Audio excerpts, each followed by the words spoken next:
Jadi gue total sama 5 tahun itu terkumpul lah duit 420 juta. Gue di awal tadi udah singgung kalau fresh graduate itu butuh 900 juta kan dalam 5 tahun ke depan.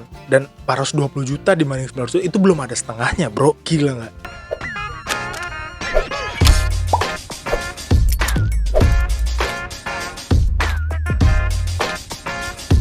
Oke, halo semuanya, balik lagi di channel ini bareng gua Raymond Bonardo. Jadi di video kali ini gue bakal ngelanjutin nih dari part satunya, yaitu lo nggak bakal hidup kalau lo nggak investasi. Menarik banget kan? Jadi di video part satunya itu membahas tentang seorang fresh graduate sudah mendapatkan pekerjaan dan mendapatkan penghasilan tetap per bulannya, dan 5 tahun ke depan akan dihadapkan pada pengeluaran yaitu sejumlah 900 juta. Oke, kita ambil contohnya di sini fresh graduate penghasilan berapa sih? 4 sampai 7 juta. Mungkin ada yang bilang, itu terlalu besar loh untuk fresh graduate. Ada juga yang bilang, ya itu mah terlalu kecil bro untuk fresh graduate. Itu menurut gue tergantung dari skill yang lu punya, skill dari seorang fresh graduate yang dia punya gitu. Jadi maksudnya di sini adalah kan kita fresh graduate baru lulus kuliah, kan kita belum ada pengalaman kerja. Jadi perusahaan atau kantor lu sekarang itu murni melihat lu dari skill yang lu punya, baik itu hard skill maupun soft skill gitu kan. Ya oke, gue ambil rata-ratanya per bulan fresh graduate itu dapat gaji 5 juta. Dari 5 juta itu kita kali 12. 5 kali 12, 60 juta. 60 juta itu penghasilan lu 1 tahun. Oke, kita kali 5 tahun, 60 kali 5, 300 juta. Nah, ada yang bilang nih pasti, gila dalam 5 tahun pasti ada kenaikan gaji lah bro. Oke, kita asumsikan kenaikan gaji setiap tahunnya itu 1 juta. Terus ada juga yang bilang nih, ya itu mustahil bro naik 1 juta 1 tahun. Terus ada juga yang bilang 1 juta dalam 1 tahun kenaikan gaji itu sedikit banget bro. Bisa lebih dari itu gitu. Ya itu baik lagi sih kalau menurut gua, kalau lu perform bagus di pekerjaan lu dalam kantor lu, naiklah gaji lu. Perusahaan bakal kasih kenaikan gaji buat lu gitu. Floyd, my name is Floyd, my name is money made what?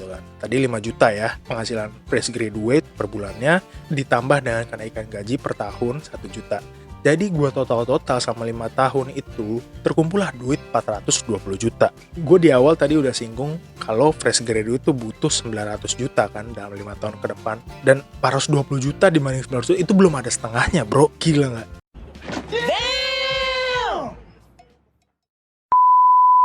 Dan itu belum dikurangin biaya hidup, belum dikurangin biaya transport tuh, biaya cicilan, biaya jalan-jalan lu, traveling lu untuk kasih ke orang tua, itu belum dikurangin bahkan. Itu pure duit yang lu terima selama 5 tahun dalam lu bekerja gitu kan. Oke, hitungan kasarnya udah nih. Jadi gue di sini mau nanya deh ke kita semua, khususnya fresh graduate ya atau kaum milenial. Jadi ketika lu dapat penghasilan lu per bulan, lu prefer untuk spend semuanya, lu abisin tanpa ada sisa, atau lu sisihin sedikit untuk lu investasikan? Oke, bagi kalian yang udah sisihin sedikit untuk investasi, good job bro. Oke, kita sama-sama bangun masa depan kita untuk kita sukses di masa depan. Amin. Amin.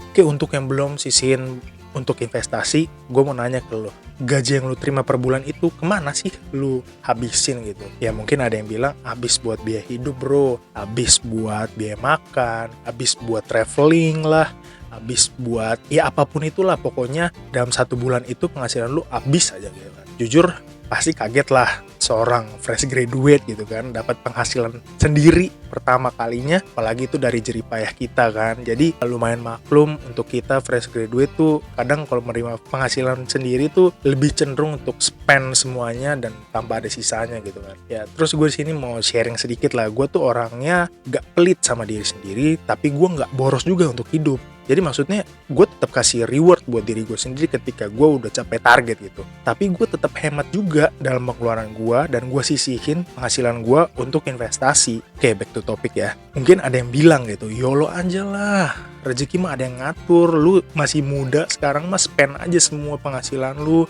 nanti kalau udah cukup tua ya baru lu nabung lah, pikirin tuh hidup lu gitu kan. Maksudnya ada perspektif seperti itu gitu. Tapi gue di sini mau kasih tahu, bener, you only live once, but you have to know you only live one itu ada 2 perspektif. Jadi perspektif yang pertama adalah you only live one, lu hamburin lah penghasilan yang lu dapat lu hambur-hamburin, lu foya-foya, pokoknya lu spend semua penghasilan lu dan tanpa ada sisanya gitu kan. Terus yang perspektif yang kedua, you only live one, lu hidup sebagaimana lu bener-bener manfaatin hidup lu karena lu tahu hidup lu itu cuma satu kali dan lu mesti prepare untuk masa depan lu gitu kan. Jadi itu ada dua perspektif tentang YOLO ini. Ya sebenarnya inti dari video ini bro, sis, itu baik lagi gue mau ngajakin kita semua, terutama fresh graduate dan kaum milenial, untuk mulai investasi sekarang juga. Ya dari pendapatan, dari penghasilan yang lu dapetin per bulannya, cobalah sisihin sedikit untuk investasi. Oh iya, nabung dan investasi itu berbeda ya. Dan investasi itu banyak caranya, banyak instrumen-instrumen investasinya. Di next video gue bakal jelasin nih, ada instrumen-instrumen investasi apa aja sih gitu. So, jangan lupa subscribe dan nyalain loncengnya supaya kalian gak ketinggalan updatean video dari channel gue. Oke, sekian video kali ini. Semoga berguna buat kita semua. Kalau ada kritik, saran, drop comment below. Dan jangan lupa like, comment, and subscribe. Semoga membantu. Invest now or never.